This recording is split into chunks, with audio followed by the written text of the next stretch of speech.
शक्ती, वात्सल्य, सहनशीलता, संयम, ममता या सगळ्यांचं प्रतीक म्हणजे माँ दुर्गा देवी. आणि या दुर्गा देवीचं सेलिब्रेशन म्हणजे नवरात्र. आणि नवरात्र म्हटले की उपास आलेच. 9 दिवस कसे उपासाचे जातात आपल्याला कळत सुद्धा नाही. आणि वेगवेगळे पदार्थ. अशाच या उपासाचा एक पदार्थ मी तुमच्यासाठी घेऊन आली आहे जो झटपट बनतो. मी शेफ मानसी पुन्हा एकदा तुम्हा सर्वांचं रुचकर मेजवानीमध्ये स्वागत करते. तर आज आपण बघूया झटपट व्रत सँडविच. सुरुवात करूया. तर सर्वात आधी मी पॅन ठेवला आहे गॅसवर. आपण गॅस ऑन करूया. मी या वाटीने प्रमाण घेणार आहे भगरीचं. आपल्याला भगरीचे सँडविच बनवायचे. भगर म्हटल्यानंतर आपल्याला जो उपासाचा जो तांदूळ असतो त्याचं मी पीठ करून घेतलं आहे. त्याला मराठीमध्ये भगर म्हणतात. त्यासाठी मी इथे याच वाटीच्या प्रमाणे 2 वाट्या पाणी पॅनमध्ये घालणार आहे. 1 आणि 2. पॅनमध्ये माझं पाणी टाकून झालं. आपण गॅसला ना मीडियम फ्लेमवर करूया. आता पाण्यामध्ये मी घालणार आहे 2 चमचे तूप. त्यानंतर आपण यामध्ये घालणार आहोत जिरे. अर्धा चमचा जिरे घालूया. यामध्ये 1 चुटकी मिरेपूड घालूया आपण. त्यानंतर थोडीशी साखर, ती सुद्धा अगदी चुटकीभर. त्यानंतर यामध्ये आपण घालणार आहोत खोबरा खीस 2 ते 2.5 चमचे. हा पूर्णपणे ऑप्शनल आहे. तुम्हाला घालायचं असेल तर तुम्ही घाला. त्यानंतर आपण यामध्ये घालणार आहोत चिली फ्लेक्स. चिली फ्लेक्स फक्त थोडंसं फ्लेवरिंग आणि कलरसाठी घालूया आपण, अगदी चुटकीभर. आता आपण यामध्ये अर्धा चमचा मिरचीची पेस्ट घालणार आहोत. इथे मी ऑलरेडी जास्त मिरच्या बारीक केल्यात. आता याला आपण उकळी येऊ देऊया. मी गॅस थोडासा वाढवते. इथे मी मीठ घेते आहे. सेंधा मीठ आहे जे उपासाला चालतं. आता पाण्याला छान उकळी आली आहे. आता आपण यामध्ये आपण जे भगरीचं पीठ तयार करून घेतलं आहे 1 वाटी ते घालूया.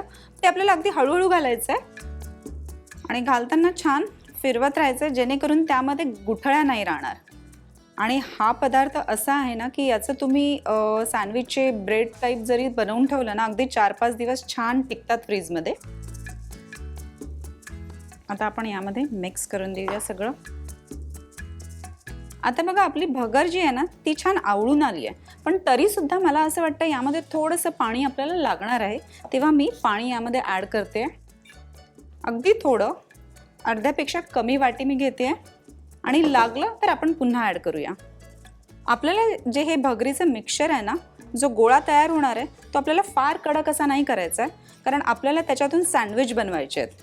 तर सँडविच बनवताना घट्ट जर झाले ना तर त्याला तडा येतील आणि तुटतील. त्यामुळे आपल्याला बघायचं आहे की तो थोडासा नरमच असायला हवा. मला वाटतं अजून थोडंसं पाणी लागणार आहे. आपण थोडं पाणी अजून ॲड करूया. पुन्हा अर्ध्यापेक्षा कमी वाटी घेते. म्हणजे टोटल आपण अर्धी वाटी यामध्ये पाणी ॲड केलं आहे. आता बघा, आता आपला हा जो गोळा आहे तो छान असा नरम झाला आहे. आता आपल्याला अजून पाण्याची गरज नाही आहे. जोपर्यंत हे आवळून येत आहे आपलं मिश्रण तोपर्यंत ज्यांनी कोणी रुचकर मेजवानीला सबस्क्राईब केलं नसेल, शेअर केलं नसेल त्यांनी नक्की करा, लाईक करा आणि बघत राहा रुचकर मेजवानी. तर बघा आपलं मिक्सचर छान असं झालं आहे. आता याच वेळेस आपल्याला यामध्ये घालायचे बटाटे. इथे मी 2 बटाटे उकडून घेतलेत. ते आपण यामध्ये खिसून घालूया. आपल्याला यामध्ये खिसून एवढ्यासाठीच टाकायचे आहेत कारण की त्यामध्ये गुठळ्या नको राहायला म्हणून. आणि अजून एक अर्धा घेते आहे. बटाटा आपल्याला यासाठीच घालायचं आहे की त्यामध्ये नो डाऊट की टेस्ट छान येईलच, पण बाइंडिंग एजंटचं काम तो आपल्याला करेल आहे या भगरीच्या मिक्सचरमध्ये. आणि फक्त भगरीचे जर आपण थापलेत ना, म्हणजे परातीला जर लावलेत ना आपण थापायला, तर ते तुटतील. त्यासाठी आपल्याला यामध्ये बटाटा घालणं अगदी कंपल्सरी आहे, जरुरी आहे. आता आपण याच वेळेला यामध्ये छान मिक्स करून घेऊया. हे बघा आता आपला आवळून आलाय छान मिक्सचर. आता जर तुम्हाला बघायचं असेल की याचं बाइंडिंग छान झालं आहे की नाही तर थोडंसं हातामध्ये घ्यायचं आहे आपल्याला आणि एक गोळा करून बघायचा आहे. आणि याला जर तडा नाही गेला याचा अर्थ की आपलं बाइंडिंग छान झालं आहे. आपलं मिक्सचर आता छान आवळून आलं आहे. मी गॅस बंद करते. आणि जर तुम्हाला वाटत असेल की आपलं बाइंडिंग छान झालेलं नाही आहे तर त्यामध्ये तुम्ही अजून एक अर्धा बटाटा किसून घालू शकता. प्लेटला आपण हलक्या हाताने थोडंसं ग्रीस करूया तुपाने. आणि यावर हे मिक्सचर आपल्याला छान थापायचं आहे. आणि मिक्सचर थापायला ना आपल्याला एक प्लेन किंवा सरळ अशीच प्लेट घ्यायची आहे जेणेकरून आपलं जे मिक्सचर आहे भगरीचं ते छान थापला गेलं पाहिजे. फक्त थोडं लक्ष देऊन करावं लागेल कारण फार गरम असतं. तर अशा वेळेस तुम्ही स्पॅच्युलाचा पण यूज करू शकता. आणि हे गरम गरमच थापायचं, नाहीतर त्याच्या वड्या आपल्या पडणार नाही छान. आता आपलं मिश्रण छान थापून झालंय थालीला आणि जे हे उरलेलं मिश्रण आहे ते मी फ्रीजमध्ये ठेवून येते. आलेच. आता आपलं हे छान थंड सुद्धा झालंय. आता आपण यावर बटाट्याचे काप ठेवूया. मी इथे 2 मीडियम आकाराचे उकडलेले बटाटे घेतले, ते आपण आता यावर ठेवूया. आणि लक्षात ठेवायचं आपल्याला अर्ध्या भागावरच ठेवायचे कारण त्याचे आपल्याला सँडविच बनवायचे आहेत. कापच्या ऐवजी तुम्ही उपासाची बटाट्याची भाजी सुद्धा यामध्ये फिल करू शकता. आणि आता इथे आपले बटाट्याचे काप घेऊन झालेत. आता त्यावर आपण थोडे चिली फ्लेक्स घालूया, थोडेसे, थोडी मिरेपूड. अशाच वेळेस आपल्याला लिंबू पिळून टाकायचं आहे कारण आपल्याला चाट मसाला चालणार नाही उपासाला. आणि चवीपुरतं मीठ. आपलं फिलिंग आता तयार झालंय. आता आपण याला मधून काप करून घेऊया.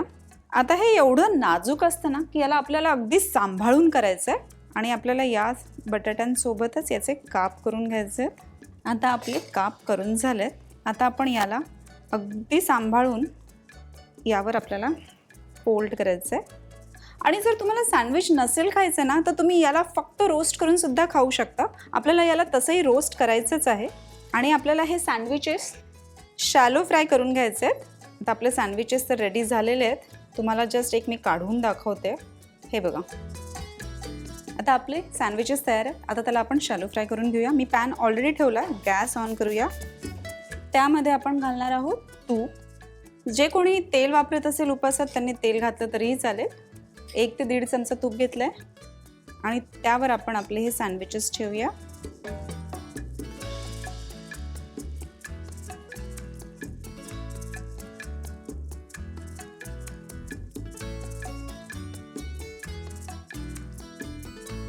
बघा किती मस्त कलर आला आहे ना, अगदी सोनेरी रंगावर आपल्याला छान भाजायचे आहेत. आता दुसऱ्या साईडने पण आपण भाजून घेऊया.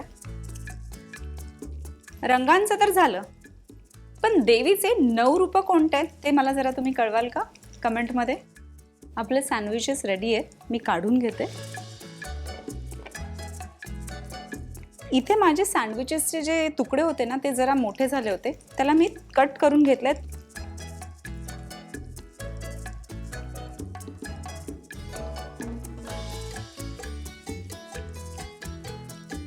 आपले सगळे सँडविचेस आता रेडी आहेत. आपण काढून घेऊया. आता आपले सगळे सँडविचेस रेडी आहे. आता आपण प्लेटिंग करायला घेऊया. आणि इथे मी शेवटचा पीस सँडविचचा प्लेटमध्ये ठेवला आहे. त्याला थोडं चटपटीत करण्यासाठी आपण त्यावर थोडेसे चिली फ्लेक्स घालूया. इथे तयार झाले आहेत तुमचे चटपटीत असे व्रत सँडविच. याचा आनंद तुम्ही दह्याची चटणी किंवा दाण्याच्या चटणीसोबत सुद्धा घेऊ शकता. आणि ज्यांना उपास नसेल त्यांनी हिरव्या चटणी किंवा सॉससोबत सुद्धा घेऊ शकता. यावर तुम्ही जर उपास नसेल तर यामध्ये तुम्ही तांदळाचं पीठ सुद्धा घालू शकता. आणि अशाच चटपटीत रेसिपीजसाठी बघत राहा रुचकर मेजवानी. आणि हो, तुम्ही जर विसरला असाल रुचकर मेजवानीला सबस्क्राईब, शेअर आणि लाईक करायला तर नक्की करा. आणि माझ्याकडून तुम्हा सर्वांना नवरात्रीच्या हार्दिक शुभेच्छा. हसत राहा, खेळत राहा.